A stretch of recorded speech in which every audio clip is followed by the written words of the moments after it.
তসবি পড়েন অশুদ্ধ অশুদ্ধ তসবি পড়ে মাশাআল্লাহ, কিন্তু পরে এটারে মেশিনের মতো সুবহানাল্লাহ সুবহানাল্লাহ সুবহানাল্লাহ সুবহানাল্লাহ সুবহানাল্লাহ, কিচ্ছু হয় না। এটা হা উচ্চারণ না হলে তো তসবি হয় না।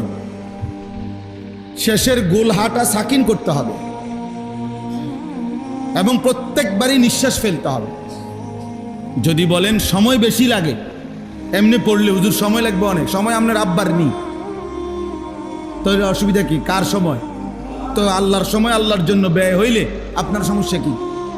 সময় যদি আপনার বাপের সম্পত্তি হইতো তাইলে না আপনি আটকায় রাখতেন। সময় আমার, বলেন আমাদের হায়াত আমার, সময় আমার, তো যার দেওয়া সময় তার জন্য বেশি ব্যয় হবে, অসুবিধা কোথায়?